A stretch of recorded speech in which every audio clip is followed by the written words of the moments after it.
Welcome back to the Vandy Sports Podcast. I'm Joey Dwyer. He's Billy Derrick. We're here from Memorial Gym after Vanderbilt's 80-65 loss to Auburn. It's Vanderbilt's fourth straight. Vanderbilt's 0-4 in SEC play as it really inches up on a gauntlet here. You got Mississippi State on Saturday, Tennessee the Saturday after that, then you go to Auburn. Probably going to be close to, if not double-digit, underdogs in all those games. And then you play Mizzou here, probably be an underdog there, but you got a chance, I guess. Really, Billy, it's getting bleak here. At no point today did I feel like Vanderbilt was going to win this game. They came back early in the first half after a 7-0 Auburn run.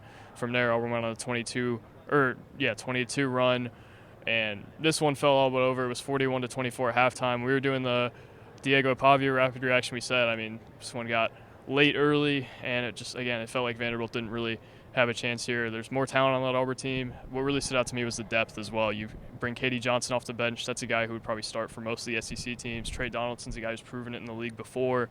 The big Cardwell is a tremendous player. He'd be Vanderbilt's starting center, and probably not by that close of an amount. And then one of their transfers as well, his name is slipping my mind. He would start on most SEC teams. You look at Vanderbilt's bench, it's all freshmen who Stack doesn't really trust at this point, and all guys who I don't think were super highly touted recruits. Malik Presley was good tonight. Rivera Torres, again, not sure why he's not starting, but you look at it and the depth's different, the physicality, the length is different. And Stackhouse, I think, even mentioned they're just kind of a different caliber team than Vanderbilt is right now. Yeah, Joey, it's a really good Auburn team. I told you up in the Crow's Nest, I think this Auburn team's a sleeper Final Four team. I don't know if you agreed with me there, but, they played like it tonight, but they could have still played better. I caught a quote on Twitter from Bruce, and he said he didn't like the way they played in the second half, which I thought was interesting. And I feel like, I feel like that's a common theme with Vanderbilt this year. They play against really good teams, but their opponents haven't played particularly well, whether it's on the road or at home. Vanderbilt still loses. So I think that's a sign that this Vanderbilt team is way behind really everybody in the SEC. The numbers show it. The record shows it. You are what your record says you are. They're 5-12 and 0-4 in the SEC. And you mentioned things are getting bleak. I think we're past that. I think I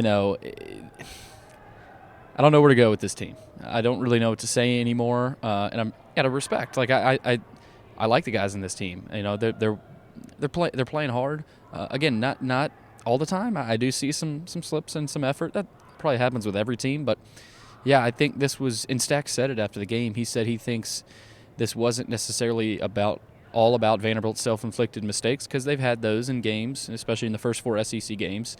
He mentioned the LSU game they thought they could have had, Ole Miss. They played a really good Ole Miss team. They played really good teams. And they're playing 2 more really good teams, Mississippi State, Tennessee. Then you do get a little bit of a break with Missouri. Then you got Arkansas down the stretch. But this was more about Auburn's physicality, depth. I mean, crazy depth with Cardwell coming off the bench, Holloway, 5-star recruit. They shot the lights out. Jalen Williams, perfect shooting night. I think 7 for 7 from the field, 3 for 3 from 3 or something like that. So Auburn shot really well, particularly in the first half. Like I said, second half they didn't play great. Vanderbilt kind of made a little bit of a run there late. But this game was indicative of where Vanderbilt is and where Auburn's at. Auburn's 4-0 in conference play. Vanderbilt's 0-4.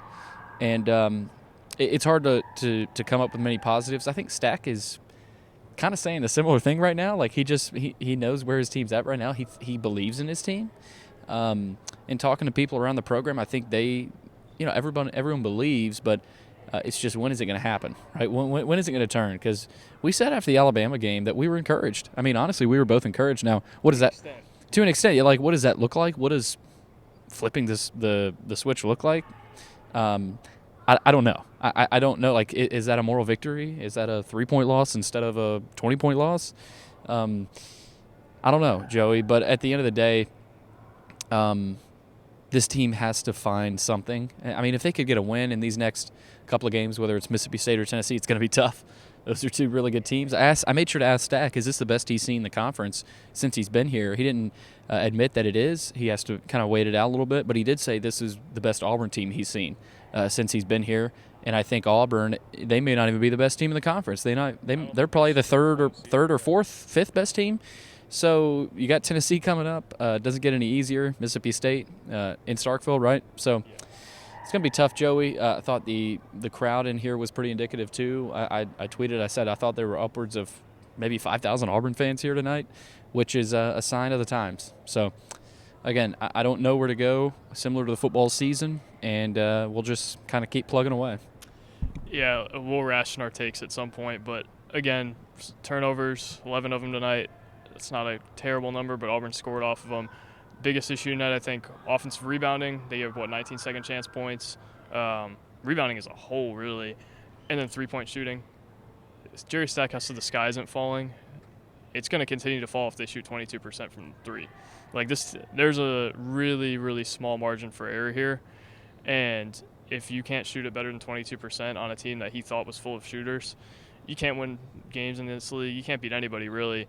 And we've kind of seen that. I mean, they haven't even had one even close to out-of-character shooting day. Have they shot 40% from three in a game this year? I don't know. Don't think so. No. They're probably missing their best shooter in Colin Smith, but Colin Smith probably shouldn't be your best shooter. I'll say that. There's just a lot going on here. And again, we'll just continue to ration our takes, but it's just Tyron Lawrence was 3 for 12 from the field. You need better than that. He didn't look like a guy who Auburn was pursuing tonight. I think he's a fine player. He's getting a little bit better. He showed better, a little bit more, but again, him and Ezra were forcing the issue a little bit. Stack mentioned, and I think they have to at this point. They're playing from behind so often, and I just don't think they have the depth or the playmakers outside of those two to compete with these type of teams. They looked severely outmatched in the front court tonight. Auburn had probably three bigs better than Vanderbilt's best big tonight. Having to have Carter Lang play so many minutes tonight was, I think, indicative of where they are. And Carter Lang's a good player, but their freshman class, I just have trouble seeing where this team goes in the future. If Stackhouse is back and they don't have a huge portal class, I don't think have that many playmakers. Lawrence, I would guess, probably isn't here next year. Magnon can't come back. So it just looks bleak here, Billy, and that's a result of their high school recruiting. And we talked about that after Ole Miss a little bit, but you just look at their classes, and this year they have one or two guys who I think will stick for all 4 years. Rivera Torres probably one of them if he doesn't transfer. The year before, Paul Lewis has really taken a step back. Lee Dort obviously suspended. Colin Smith's out for the year. The year before that, they don't have any players from that class. I mean, you can't win like that, and it's not all about the portal. It's not all about NIL. You got to get guys. You got to hit on evals, and you got to develop those guys, and they haven't done that. No, they haven't. And, again, I look at this Auburn team, and I can't imagine being, whether you're Coach Stackhouse or another coach on the staff, and just looking at the depth. That is the biggest thing for me. Vanderbilt's 5, I think, can hang with teams in the SEC for a little bit, but you can't, not the whole game, and you need guys off the bench to be able to perform. Auburn has that, whether it's Cardwell, the transfer you mentioned. They've got a lot. They've got a lot of knives in the drawer, and Vandy just doesn't have enough. They've got some talent with Lawrence and Magnon, but at the end of the day, it's about, as Stack said after Ole Miss, getting juniors and seniors in the portal. Vanderbilt hasn't done that. I don't know that it's impossible. It's harder, right? Vanderbilt just hasn't really done that. And to compound that, they haven't brought in good enough freshmen. And they haven't retained their guys who they do have who are good players. Exactly, and Auburn has done both, right? If Vanderbilt had some really good freshmen, you'd see a difference. Vanderbilt hasn't really done either. Year 5, this is unacceptable. So, again, I don't know when it changes. I don't know how it changes. I think they're staring down an 0-6 start. I think if you get to 0-6, does it really matter getting to 1-6? I mean, we're grasping at straws, and again, rationing our takes. Yeah, I mean, Julia Cole put on a heck of a show at halftime. Yeah. I think the biggest ovation I heard tonight was when Liam Robbins was on the Jumbotron, and that's, I mean, from the Vandy crowd. From the Auburn Vandy, was loud. Auburn was really loud. Again, just not good enough, Billy. And there's got to be some sort of change this offseason in some way. It's just not good enough, and this isn't the game to bash them because Auburn's a good team. Yeah. But they trailed it by 22 at one point again, so it's going to be difficult for this team to find any semblance of a turnaround. I want to say women's game tomorrow at 2 o'clock. Mm-hmm. So, again, be safe. Hopefully everybody made it to the gym okay, made it back home okay. Mm-hmm. Women's game tomorrow at 2 o'clock against Auburn. So shout out to them. I mean, they lost to Missouri on Sunday. Auburn beat LSU this week too, so they're going to be tough. Yeah, so again, credit to them. Shea Ralph is rolling. I don't think we talked about them really enough. I know you and Atlanta have been doing a great job. At least personally, I haven't. But shout out to them in the midst of a tough men's season. Women's are doing a great job, so they do play at 2 o'clock tomorrow. Right. That women's team feels like what this Vandy team, the men's team, felt like last year against Auburn. Like, just pull a rabbit out of their hat and find a way to win a game. That was one of the most fun games of the year last year, and then this year it was almost completely uncompetitive. So kind of tells you where we're at, how things have fallen. Liam Robbins was here tonight. He ain't walking through that door. No eligibility left. And, again, Vanderbilt's going to have a really difficult time turning this thing. It's a tough week or two coming up, and then a lot more tough games down the stretch. But Billy and I will be here for just about all of them. So if you want more coverage of this, we'll continue to provide it.